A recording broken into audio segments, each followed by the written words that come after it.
Alright, hello everybody. Welcome to my video report for the new moon in Cancer that is going to be coming up on Tuesday, July 2nd, and I'm doing it a little bit early because I'm going to be away during this time, and also a lot of the favorite people who I follow, they put out their videos a few days before, and I think particularly with this new moon, which is going to be a total solar eclipse, it is something that people might want a little bit of a heads up about and might want to do some preparing or orienting to or around, especially if you're into magic in any way. This is definitely a really potent time to be sort of like drawing in new chapter. So I'm going to talk a bunch. There's so much going on, so much that is super exciting to me. My sun is in Cancer. I have a few other placements in Cancer, so I'm deep in this energy right now. You probably have been feeling it ever since the sun entered Cancer. We just have such a heavy Cancer season coming up that if you've been just kind of crying a lot over this last while. We had Mars and Mercury moving through Cancer for a while, and then Mercury's going to come back into Cancer for the retrograde. North Node is in Cancer. Venus is about to enter Cancer. So it's definitely like thick Cancer time. So I'm going to talk today about sort of tools for navigating this scape, and then also sort of what eclipses mean and why they're important, and what this particular eclipse could be bringing in for us collectively. There's a few other aspects of things that are going on that seem to be impacting what I'm perceiving as kind of the story of what this new moon total solar eclipse is going to be. So, and as usual, if you find this interesting or relevant to your life at all, if you're interested in knowing more about how this impacts your chart personally, you can reach out for a birth chart reading, which I do both online and in person here in Burlington, Vermont.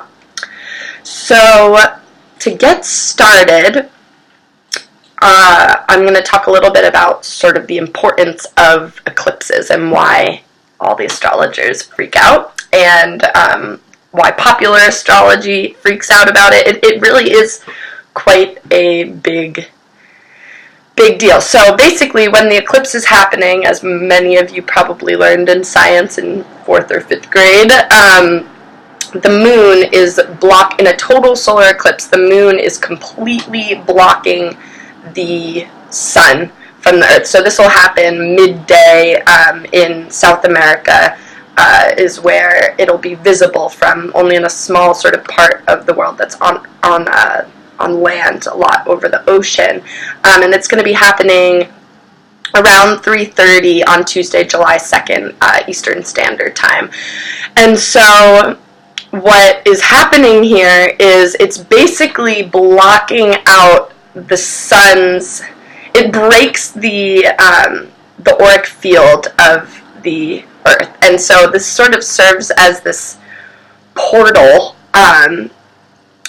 through which, this is a time when lots of spirits, entities, new energy can kind of like flood into the Earth's auric field, and also leave at this time as well. It's sort of just like this entranceway or this gateway. So with it can come, eclipses are known for being times of surprise, upheaval, big changes coming in. And so that's kind of the general story around what happens with eclipse time. And so we're going to have a lunar eclipse, a partial lunar eclipse that will happen 2 weeks out from, about approximately 2 weeks after the new moon, that will sort of like close out this chapter. So we really have this really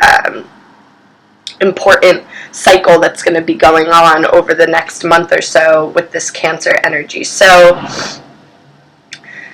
Cancer is the cardinal water sign. I've been talking a lot in my last videos about Cancer and Capricorn because we've had a dialogue that's been going on between Cancer and Capricorn for a long time, with Saturn and Pluto and the south node of the moon in Capricorn, really heavy kind of like, what is your purpose? What are you doing here? How are you showing up with integrity? Like, what are you manifesting? What are you creating for yourself? There's all this stuff around sort of like baggage or guilt or karma that can be coming up now too, like it's really kind of like heavy and serious stuff. And so Capricorn is the outer world, Cancer is the inner world.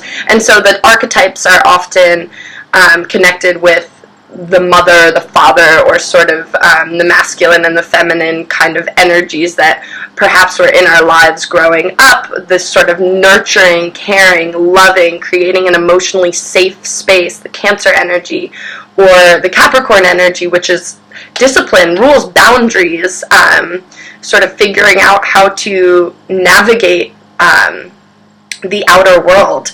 And so this Cancer energy is so much about feeling loved, feeling worthy of love and care, and feeling worthy of being nurtured, feeling worthy of accepting what I think is going to be a really kind of like abundant and juicy and full and lush kind of series of things that can be coming into our lives over this next month.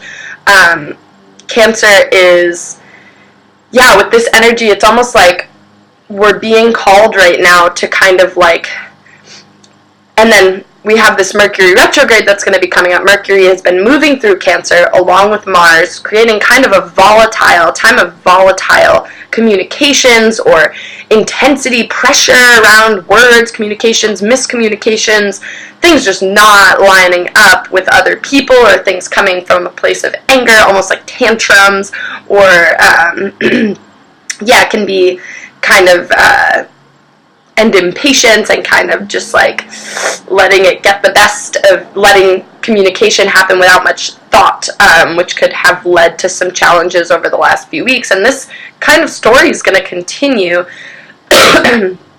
as we have Mercury moving back retrograde into Cancer. So we've got a bunch of planets that are retrograde right now. Once the Mercury retrograde commences, Mercury, Neptune, Pluto, Saturn, Jupiter, all of the outer planets go retrograde for a large portion of the year, and this sort of creates this like 2 steps back kind of time, like reorganizing, reassessing, rebuilding, and particularly with the Neptune retrograde and the Mercury that's going to be retrograde in Cancer, I've been just thinking about this idea of like, okay, it's time to like dunk under the water. This is going to be a time where, unless we're navigating it as in sort of the mode or the language of the subconscious, of the inner child, through imagination,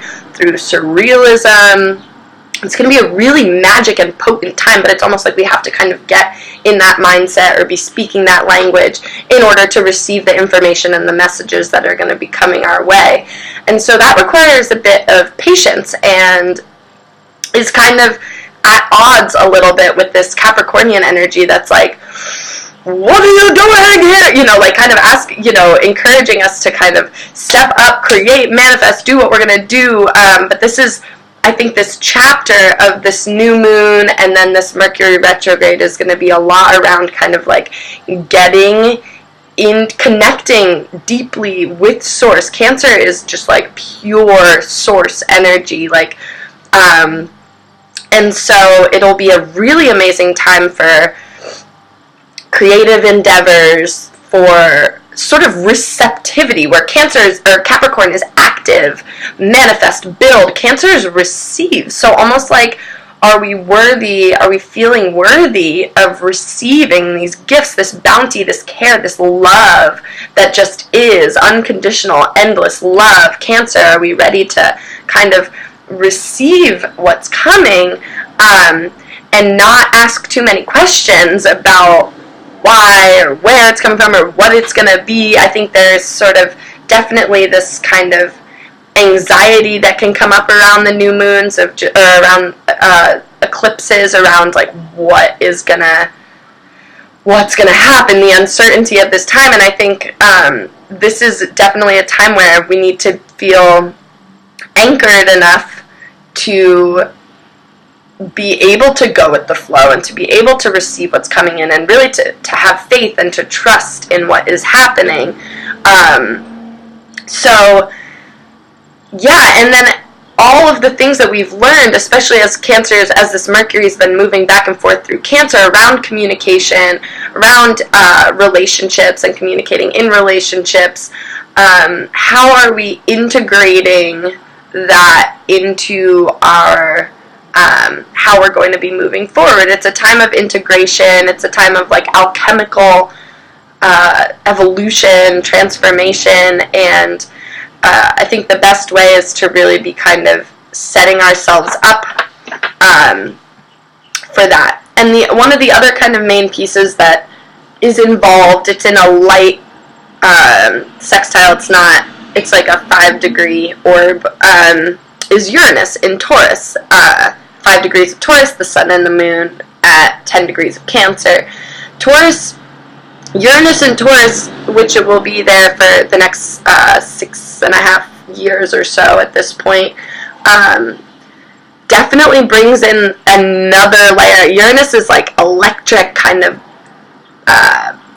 it's pretty wild, uncertain energy, and that's sort of like the tone of the way eclipses kind of are or feel, is they have that sort of like uncertain element that really is characteristic of what Uranus is. So this is, and has been, we've already been feeling it, just a time of like upheaval in the things that we were holding on to the tightest, and sort of this calling to surrender to our pillars, the things that we hold on to, really kind of starting to crumble and disintegrate. And so this is, we're being asked to like live in the water right now, like, and especially in the summer, like getting to water, if that is possible to you, bodies of water, and just being with the water, in the water. Like, this is the medicine right now. The water is teaching us how to navigate this time and this uncertainty. Water is always changing and moving, and so is rock. Rock has because it changes more slowly, it sort of has this facade of stability, but rock is also changing, especially if it's in running water. So it's definitely a time to be sort of getting ready to move, to adjust, to adapt to what is coming into our lives, and trying to set ourselves up to be feeling worthy really is what feels like the foundational work that can be happening, is like, how am I going to be worthy and feeling strong and feeling accepting of this love that will be coming from the universe, and coming into our lives to sort of bring in this abundance. So it's definitely going to be like a cleaning house is kind of how this feels. Like, whatever is not aligning with what feels most intuitively true, this is also Cancer's deep connection with the intuition. It's going to be falling away. We're going to be, jobs that are just not working for us, relationships that are not working for us. And so it really is an important time both to be connecting with our self-worth and to be connecting deeply with our intuition, and sort of getting into this more kind of surreal, trippy, like, structure probably is going to be kind of hard to work with over the next month or so. So just in whatever way you can, creating space for daydreaming, journaling, playing music, drawing, whatever. Even if you don't think of yourself as a creative person, you are a creative person, and you finding some kind of outlet just for your own processing, I think will be really helpful, because Cancer communicates in the language of the subconscious, which is not something that our conscious mind can necessarily wrap itself around, but even if you do a weird little doodle, it's going to be helpful for your subconscious to be sort of processing what's going on, and so that when we come out of this eclipse season, sort of refreshed, cleansed, put to the test, we'll be ready to kind of keep moving forward, and I think things will lighten up from there with this Leo season coming on and lots of planets that will be moving into Leo. So I'm going to pull a few cards to just give us a little bit more insight about this this new moon.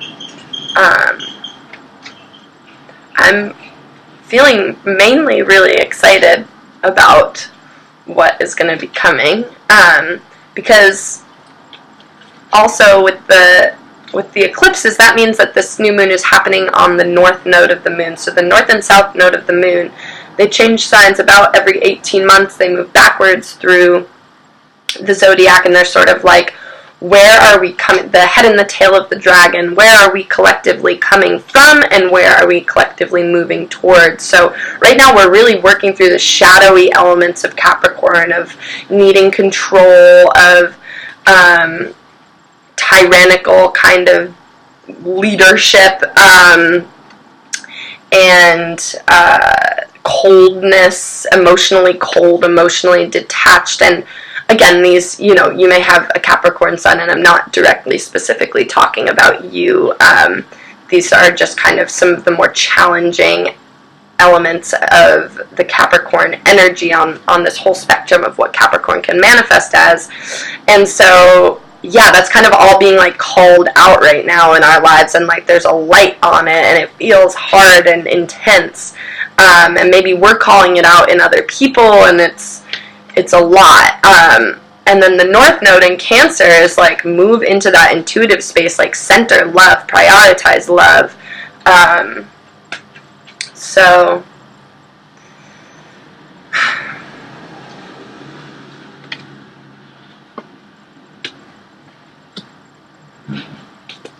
I'm going to pull 3 cards, and we'll look at them together.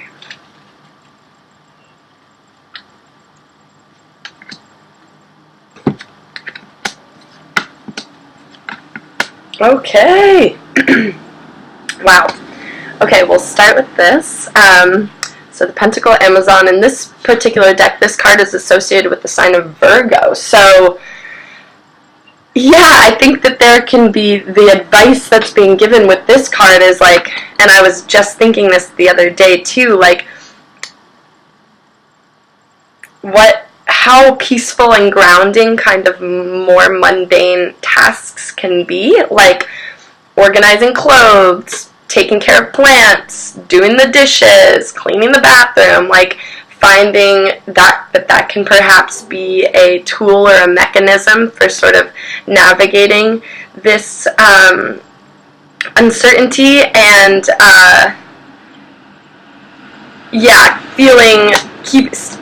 feeling grounded in some way, or clearing our heads maybe, is just these sort of more rhythmic kinds of things that we can be doing with our hands and our bodies to be sort of creating some sense of order in our personal lives and our day-to-day, preparing food.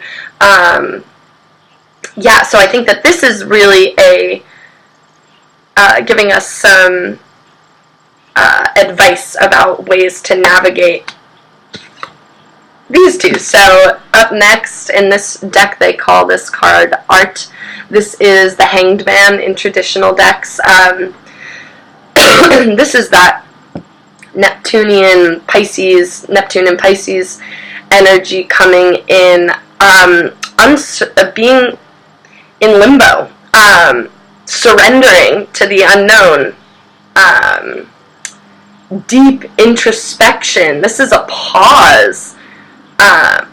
There's almost like yeah, there's two sides of every story is kind of what this is encouraging us to go into the underbelly, the darker stuff, the stuff that that isn't so crystal clear.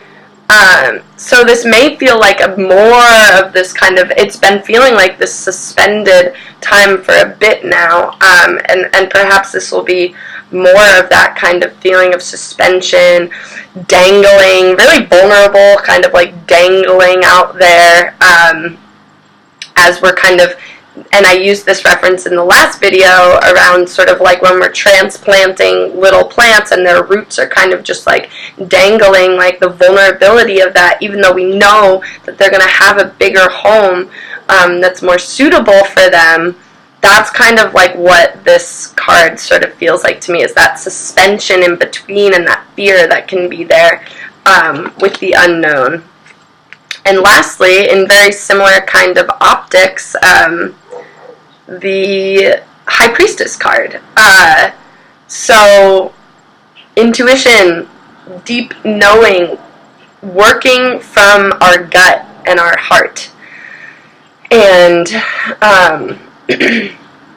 really trusting ourselves. That's kind of going to be a big piece too, is like maybe we've set some things in motion over the last few weeks in this time of change. Perhaps we've adjusted our lives a little bit and things are kind of starting to get moving, or and they're so really kind of moving, making sure that we create space to really hear our intuition, and perhaps intuition over the voices of those outside of us telling us what we should or shouldn't be doing, to be kind of, trying to navigate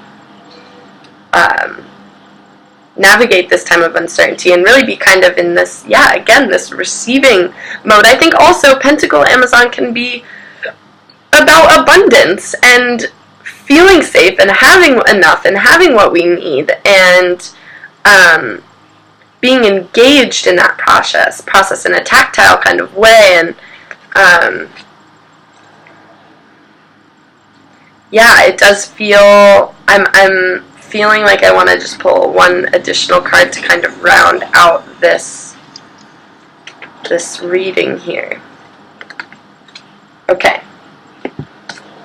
So, this feels important too. Stress, external pressure, chaos, fear, harsh words coming our way. This can be sort of that kind of crumpled feeling, drained and stressed of things, changes in plans, changes in things that we thought were going to be solid or strong. So this is definitely like learn how to swim time, because it's going to be really hard, I think, if we're trying to really have control over the things that are going on around us. So that is what I've got for today. I am so grateful for everyone who tuned in, and feel free to reach out if you have any questions or want to do a chart reading or a tarot reading, and I will see you all soon.